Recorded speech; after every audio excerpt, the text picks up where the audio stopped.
নমস্কাৰ বন্ধু বান্ধৱীসকল, আপোনালোকক স্বাগতম জনাইছোঁ learning hub step towards better টুমৰ'লৈ। আজি আমি আৰম্ভ কৰিব গৈছোঁ আমাৰ দ্বিতীয়টো ক্লাছ কাৰেণ্ট এফেয়াৰৰ ওপৰত। ইয়াত আমি কভাৰ কৰা হ'ব 19 আৰু 20 জুলাই কেইটামান উল্লেখযোগ্য ঘটনা। আজি প্ৰথম কাৰেণ্ট এফেয়াৰটো দিয়া হৈছে যে ভাৰত আৰু আমেৰিকাই একেলগ হৈ এটা নেভেল এক্সাৰচাইজ সম্পন্ন কৰিব গৈ আছে, যাৰ নাম হৈছে পাছেক্স। এইটো এটা US নেভি টাৰ্মিনলজি হয়, ইয়াত দিয়া হৈছে। আৰু ইয়াৰ একচুৱেলি ধাৰণাটো যেতিয়া ইণ্ডিয়া আৰু চাইনাৰ মাজত বৰ্ডাৰ কনফ্লিক্ট হৈছিল তাৰ পাছৰ পৰাই সূচনা হৈছিল। ইয়াৰ পৰৱৰ্তী সময়ত ভাৰতৰ কমিউনিকেশ্যন আৰু কোঅপাৰেশ্যন স্কিলসমূহ উন্নতি কৰিবৰ কাৰণে আচলতে এই সিদ্ধান্তটো ল'ব লগা হ'ল। এই ক্ষেত্ৰত ইয়াৰ উপৰিও ভাৰতে অলৰেডি জাপান আৰু ফ্ৰান্সৰ লগত একোটা পাছেক্স এক্সাৰচাইজ সম্পন্ন কৰিছে। সেইটো মনত ৰাখিবলগীয়া কথা, জাপান আৰু ফ্ৰান্সৰ লগত। আৰু এটা কথা মনত ৰাখিবলগীয়া, ইয়াত আমেৰিকাৰ ৰাজধানী কেপিটেল হয় ৱাশ্বিংটন DC, আৰু ইয়াৰ যিটো কাৰেঞ্চি হয়, কাৰেঞ্চিটো হয় ডলাৰ। দ্বিতীয়টো কাৰেণ্ট এফেয়াৰ দিয়া হৈছে যে government of India partners with UNICEF to achieve Atmanirbhar Bharat. এই ক্ষেত্ৰত আমি সকলোৱে জানো যে আত্মনিৰ্ভৰ ভাৰতৰ কনচেপ্টটো অফিচিয়েলি লঞ্চ কৰা হৈছিল 12 মে' তাৰিখে। আৰু ইয়াত ইউনিচেফৰ ফুল ফৰ্মটো দিয়া হৈছে United nations international children's emergency fund, আৰু তাৰ হেডকোৱাৰ্টাৰ আছে নিউয়ৰ্ক চিটি, আমেৰিকা। আৰু ইয়াত দিয়া হৈছে যে government of India signed its statement with of UNICEF. এই দুটা প্ৰগ্ৰেম যিটো ইউনিচেফৰ লগত পাৰ্টনাৰ কৰিছে, তাৰ লগত এইটো ইনিচিয়েটিভৰ এটা লিংক আছে, ইনিচিয়েটিভ। একচুৱেলি এই ইনিচিয়েটিভটো লোৱা হৈছিল 2019 নৱেম্বৰ মাহত, আৰু এইটো মেইনলি ৰেছপনচিবল আছিল কৌশলী বিকাশৰ কাৰণে, যিটো একাডেমিক আৰু নন একাডেমিক দুটা প্লেটফৰ্ম তেওঁলোকে সামৰি লৈছিল। মেইনলি ইউথসকলক, যিটো যুৱ চামক এই ক্ষেত্ৰত সামৰি লোৱা হৈছিল ইউনিচেফৰ দ্বাৰা। এতিয়া আমি পাছৰটো কাৰেণ্ট এফেয়াৰলৈ আহোঁ। ইয়াত দিয়া হৈছে যে central board of direct taxes আৰু ministry of micro' small and medium এণ্টাৰপ্ৰাইজেছে এটা বুজাবুজিৰ চুক্তি সম্পন্ন কৰিছে। এইটো তাৰ বিষয়টো হৈছে শ্বেয়াৰিং অফ ডাটা। ইয়াত দিয়া হৈছে বিষয়টো। এখেতৰ মন কৰিবলগীয়া দুটামান কথা আছে। এইটো ফাইল ফটো দিয়া হৈছে, এখেত হৈছে নীতিন গাডকাৰী, তেখেত minister of micro' small and medium enterprise. তেওঁৰ নামটো মনত ৰাখিব পাৰে আপোনালোকে, নীতিন গাডকাৰী। আৰু এটা কথা, ডাইৰেক্ট টেক্সেছ আৰু ইনডাইৰেক্ট টেক্সৰ মাজত এটা ডিফাৰেঞ্চ আছে। ডাইৰেক্ট টেক্স হৈছে মেইনলি ইম্প'জ কৰা হয় ইনকম আৰু প্ৰফিটৰ ওপৰত, আৰু ইনডাইৰেক্ট টেক্স আমি ইম্প'জ কৰা হয় মেইনলি গুড, ছাৰ্ভিচ আৰু প্ৰডাক্টৰ ওপৰত।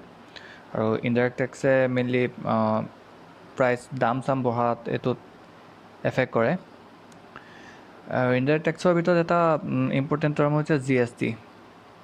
GST বিষয়ে কেইটামান জানিবলগীয়া কথা হৈছে যে আমাৰ ভাৰতত প্ৰথম অফিচিয়েলি GST লঞ্চ কৰা হৈছিল কেতিয়া? 1 জুলাই 2017। এইটো 1 জুলাইটো সেইকাৰণে GST ডে হিচাপে পালন কৰা হয়, ইয়াক GST ডে বুলি কোৱা হয়। আৰু এই ক্ষেত্ৰত GST কাউন্সিলৰ বৰ্তমান অধ্যক্ষ হৈছে তেওঁ ভাৰতৰ ফাইনেন্স মিনিষ্টাৰ নিৰ্মলা সীতাৰামন। তেখেতৰ নামটো মনত ৰাখিব পাৰে আপোনালোকে। এই ক্ষেত্ৰত ডাইৰেক্ট টেক্স আৰু ইনডাইৰেক্ট টেক্সৰ কেইটামান এক্সাম্পল লৈ আপোনালোকে গম পাব পাৰে। ডাইৰেক্ট টেক্সত পৰে ধৰক আপোনাৰ ইনকম টেক্স, কৰ্পৰেট টেক্স আৰু হাউচ টেক্স। এইখিনি আচলতে আপোনালোকে ইনকম প্ৰফিটৰ ওপৰতে মেইনলি লগোৱা হয় ডাইৰেক্ট টেক্সটো। তাৰ পৰৱৰ্তী ক্ষেত্ৰত ইনডাইৰেক্ট টেক্সৰ ক্ষেত্ৰত আপোনালোকে কাষ্টম ডিউটি, এক্সাইজ ডিউটি, এইখিনি GST, এইখিনি ইনডাইৰেক্ট টেক্স হিচাপে ধৰা হয়। ইয়াৰ পৰৱৰ্তী কাৰেণ্ট এফেয়াৰলৈ আহোঁ আমি। ইয়াত দিয়া হৈছে যে দিল্লীত প্ৰথমখন ইলেক্ট্ৰিক ভেহিকেল চাৰ্জিং প্লাজা মুকলি কৰা হৈছে। মুকলি কৰিছে minister of power, new and renewable এনাৰ্জিৰ, তেখেতৰ নামটো হৈছে ৰাজকুমাৰ সিং। এইটো মনত ৰাখিব পাৰে আপোনালোকে, ৰাজকুমাৰ সিং। আৰু ইয়াত এতিয়া যেনেকৈ পেট্ৰল ডিপুবিলাকত পেট্ৰল যোগান ধৰা হয় বাহনসমূহত, ঠিক তেনেদৰে বিদ্যুৎ চালিত বাহনসমূহতো চাৰ্জিঙৰ ব্যৱস্থাটো কৰা হয়। এইটো ধৰক এটা চাৰ্জিং প্লাজা, এইটো চেমছফ'ৰ্ড ক্লাবটোত খোলা হৈছে নিউ দিল্লী। এইটো কথা মনত ৰাখিব আপোনালোকে। ইয়াৰ পাছতো কাৰেণ্ট এফেয়াৰলৈ আহোঁ। ইয়াত দিয়া হৈছে যে ইউনাইটেড আৰব এমিৰেটছে মংগল গ্ৰহলৈ প্ৰথমটো মিছন লঞ্চ কৰিছে। তাৰ ডেটটো হৈছে জুলাই 19 তাৰিখে। তাৰ নামটো দিয়া হৈছে হোপ। এই ক্ষেত্ৰত কেইটামান মন কৰিবলগীয়া কথা আছে।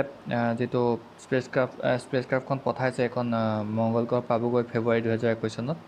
আৰু ইয়াৰ কেপিটেলটো UAE কেপিটেলটো হৈছে আবুধাবি আৰু তাত কাৰেঞ্চি চলে দিৰহাম। ইয়াৰ পাছৰ কাৰেণ্ট এফেয়াৰটো mainly related to inauguration of first mega food park of Mizoram. Actually inauguration ইভেণ্টটো ভাৰ্চুৱেল ইনাগুৰেশ্যন আছিল। ভাৰ্চুৱেল ইনাগুৰেশ্যন ক'ভিড ক্ৰাইচিছৰ পাছৰ পৰা সাধাৰণতে দেখা পোৱা গৈছে আৰু এই বিষয়ে আমি লাষ্ট ক্লাছত কথাও পাতিছিলোঁ। একচুৱেলি ইনাগুৰেট কৰা হৈছিল মিনিষ্টাৰ অফ ফুড প্ৰচেছিং ইণ্ডাষ্ট্ৰীৰ দ্বাৰা। তেখেতৰ নামটো হৰচিমৰাট কৌৰ বাদল। তেখেতৰ এখন ফাইল ফটো ইয়াত দিয়া হৈছে। Inaugurated the first mega food park of Mizoram. এই ফুড পাৰ্কখনৰ নাম হৈছে দ্য জোৰাম ফুড পাৰ্ক। এই ফুড পাৰ্কখনৰ এটা ফাইল ফটো ইয়াত দিয়া হৈছে। একচুৱেলি মেইন ফেক্টটো হৈছে যে এই যিখন ফুড পাৰ্কে প্ৰায় 5,000 মানুহক কৰ্মসংস্থাপনৰ বাট দেখুৱাব বুলি তেওঁলোকে উল্লেখ কৰিছে আৰু এখন নন গভৰ্ণমেণ্টেল ফুড পাৰ্ক হয় আৰু বেনিফিট লাভ কৰিব প্ৰায় 25,000 কৃষকে। আৰু ইয়াত গভৰ্ণৰ অফ মিজোৰাম তেখেতৰ নামটো মনত ৰাখিব ইয়াত দিয়া হৈছে,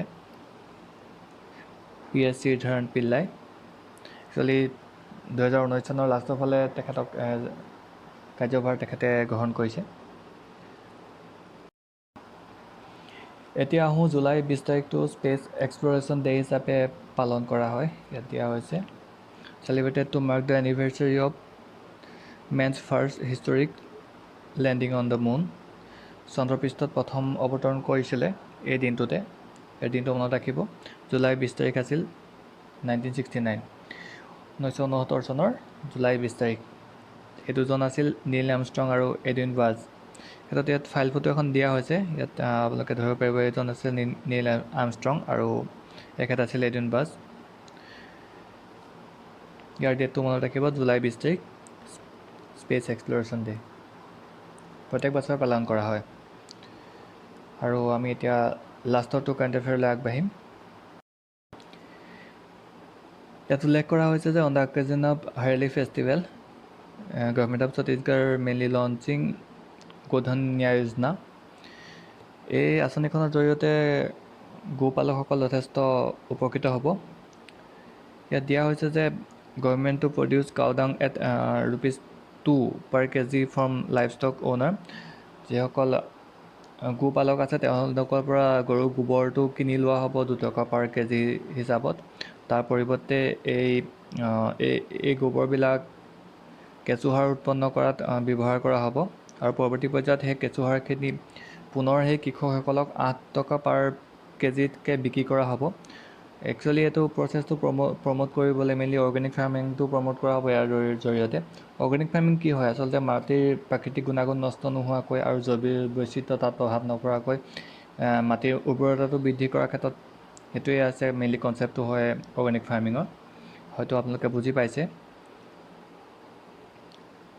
আৰু ইয়াৰ মন কৰিবলগীয়া কথা, ছত্তীশগড়ৰ তাত CMৰ নামটো মনত ৰাখিব। তেখেতৰ নামটো হৈছে ভূপেশ বাঘেল। ইয়াত ফটো এখন তেখেতৰ দিয়া হৈছে। আৰু এই হাৰ্লি ফেষ্টিভেলটো মেইনলি ছত্তীশগড়ৰ লগত ৰিলেটেড, এই কথাটো মনত ৰাখিব।